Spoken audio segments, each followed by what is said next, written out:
Assalamualaikum warahmatullahi wabarakatuh.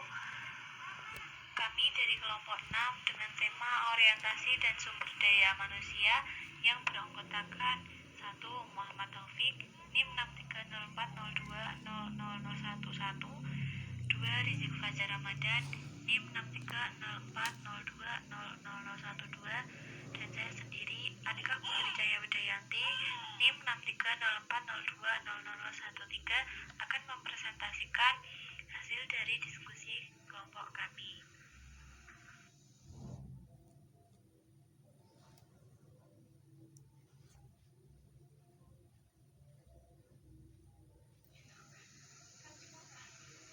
Yang pertama, orientasi. Orientasi adalah upaya pelatihan dan pengembangan awal bagi para karyawan baru yang memberikan mereka informasi mengenai perusahaan, jabatan, dan kelompok kerja. Menurut Income, orientasi adalah tingkat laku dan juga sikap karyawan yang bisa menimbulkan harmoni di dalam pekerjaan dan membuat kinerja karyawan semakin meningkat secara individu dalam suatu perusahaan. Sedangkan menurut Merli Lewis, orientasi berarti penyediaan informasi dasar berkenaan dengan perusahaan bagi pegawai baru, yaitu informasi yang mereka perlukan untuk melaksanakan pekerjaan secara memuaskan.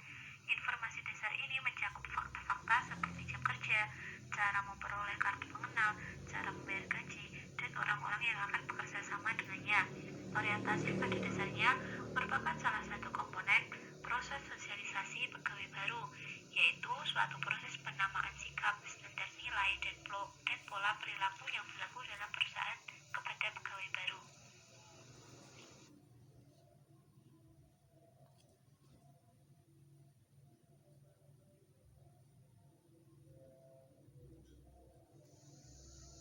Dua, tujuan orientasi. Tujuan orientasi menurut Mukijat ada 6 tujuan sebagai berikut. Yang pertama, memperkenalkan pegawai baru dengan perusahaan. Yang kedua, menghindarkan adanya kekacauan yang mungkin disebabkan oleh seorang pekerja baru ketika diserahi pekerjaan baru. Yang ketiga, memberi kesempatan kepada pegawai baru untuk menanyakan masalah tentang pekerjaan mereka yang baru. Yang keempat, menghemat waktu dan tenaga pegawai dengan memberitahukan kepada mereka kemana harus meminta keterangan atau bantuan dalam menyelesaikan masalah yang mungkin timbul. Yang keenam, menerangkan peraturan dan ketentuan perusahaan sedemikian rupa sehingga pegawai baru dapat menghindarkan rintangan atau tindakan hukum yang dapat terjadi karena pelanggaran peraturan yang tidak bisa diatur. Menurut Denden, orientasi yang efektif akan mencapai beberapa tujuan, yaitu membentuk kesan yang menguntungkan pada karyawan dari organisasi dan pekerjaan, menyampaikan informasi mengenai organisasi dan pekerjaan, meningkatkan penerimaan kerja untuk rekan kerja, mempercepat sosialisasi dan integrasi karyawan baru dalam organisasi, dan yang terakhir usaha-usaha orientasi mengenai organisasi dan pekerjaan.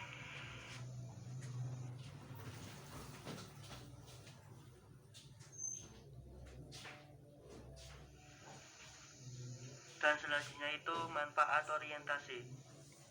Orientasi sumber daya manusia mempunyai beberapa manfaat. Manfaat dari orientasi sumber daya manusia ini diantaranya adalah mampu menyesuaikan diri dan berinteraksi dengan perusahaan yang baru dengan cepat. Yang kedua itu mampu memahami budaya organisasi seperti visi, misi, nilai, dan aktivitas operasi dengan cepat. Yang ketiga itu mempunyai mindset yang sesuai dengan organisasi. Yang keempat, persiapan pekerja baru dalam menjalankan tugas organisasi. Yang kelima itu dapat mengurangi perasaan kegelisahan, pengasingan, dan juga ketidakpastian ketika mulai bekerja di organisasi. Yang keenam itu cepat mempunyai kepedulian. Yang ketujuh itu membantu mempermudah proses sosialisasi, meminimumkan kecenderungan pekerja untuk keluar dan mengurangi tahap ketergantungan. Sedangkan manfaat orientasi menurut Wetter dan Davis ada 7 manfaat orientasi sebagai berikut. Mengurangi kecemasan karyawan. Karyawan baru bisa mempelajari tugasnya dengan lebih baik. Karyawan memiliki ekspektasi yang lebih realistis mengenai pekerjaannya. mencegah pengaruh buruk dari rekan kerja atau atasan yang kurang mendukung. Karyawan baru menjadi lebih mandiri, karyawan baru menjadi lebih baik, dan yang terakhir itu mengurangi kecenderungan karyawan baru untuk mengundurkan diri dari pekerjaan.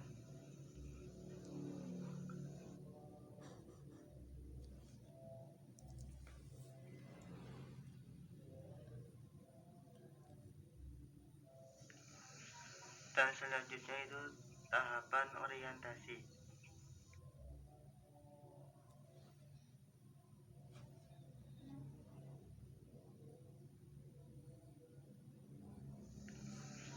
Dan selanjutnya itu tahapan orientasi. Ada berapa tahapan dalam orientasi itu? Ada 5.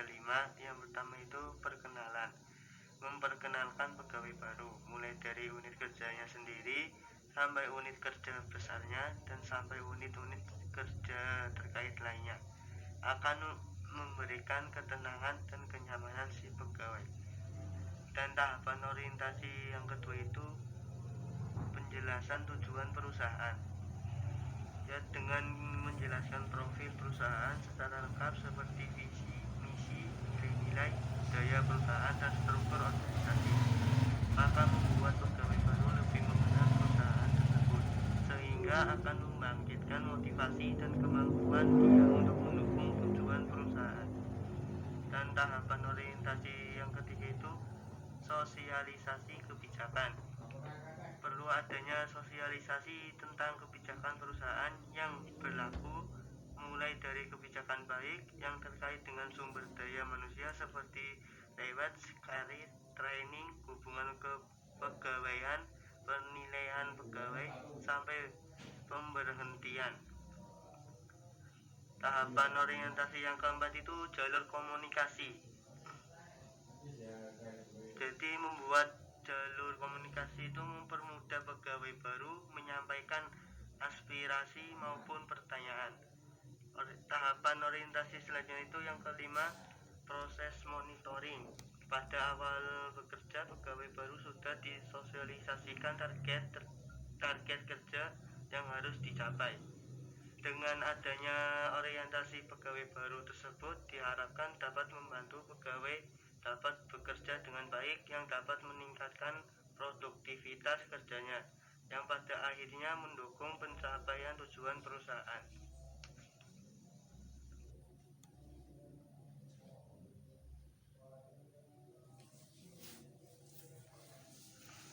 Selanjutnya saya akan menjelaskan tentang keuntungan orientasi.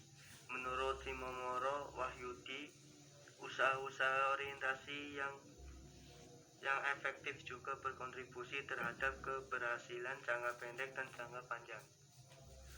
Dalam praktek SDM sebagai berikut mengandung saran-saran mengenai bagaimana membuat orientasi karyawan yang lebih efektif. Beberapa studi penelitian dan survei atas pemberi kerja melaporkan bahwa sosialisasi dari karyawan-karyawan baru dan komitmen awal mereka pada perusahaan secara positif dipengaruhi oleh orientasi. Jadi sosialisasi ini meningkatkan kecocokan antara orang organisasi, yang juga menguatkan pandangan-pandangan positif terhadap pekerjaan, rekan kerja, dan organisasi.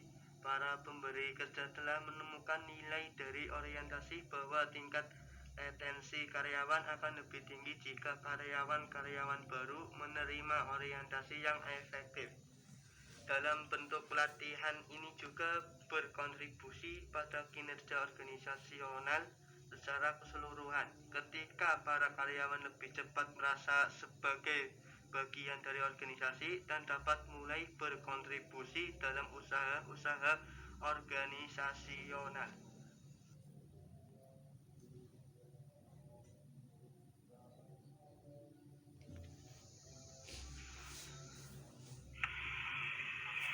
Saya akan meneruskan penjelasan dari teman saya.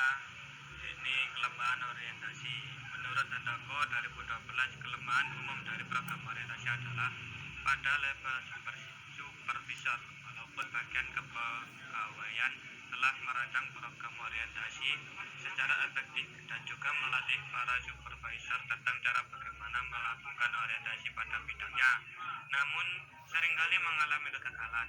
Untuk dapat menghindarkan kesalahan umum yang dilakukan oleh para supervisor, sebaiknya bagian kepegawaian menyediakan satu pedoman yang berisikan tentang apa yang seharusnya dilakukan oleh supervisor dalam program orientasi tersebut.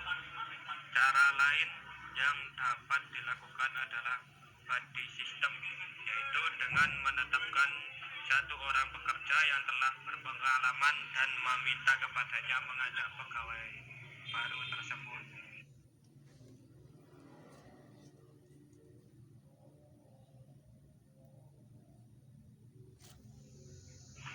Selanjutnya, bentuk-bentuk penempatan. Pertama, promosi. Telah umum diketahui bahwa yang dimaksud dengan promosi adalah apabila seorang pegawai dipindahkan dari suatu pekerjaan ke pekerjaan yang lain yang tanggung jawabnya lebih besar. Tingkatnya dalam hierarki jabatan lebih tinggi dan penghasilannya pun lebih besar pula. 2. Alih tugas. Alih tugas dapat mengambil salah satu dari dua bentuk. Bentuk pertama adalah penempatan seorang pada tugas baru dengan tanggung jawab, hierarki jabatan dan penghasilan yang relatif sama dengan statusnya yang lama. Ketiga, demosi. Demosi berarti bahwa seseorang karena berbagai pertimbangan mengalami penurunan pangkat atau jabatan dan penghasilan dan tanggung jawab yang semakin kecil, dan dapat dipastikan bahwa tidak ada seorang pegawai pun senang mengalami hal ini.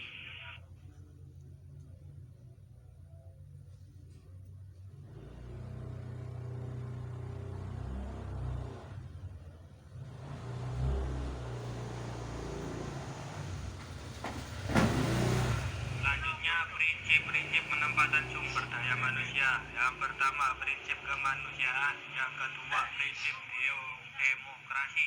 Yang ketiga, prinsip the right man on the right place. 4.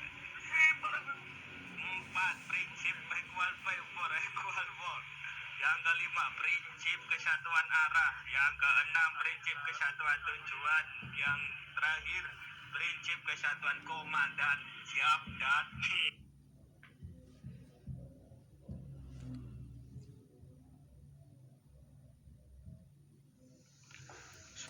Sekian dari kelompok kami. Kelompok 6 mengucapkan terima kasih sebesar-besarnya. Wallahul muwaffiq. Wassalamualaikum warahmatullahi wabarakatuh.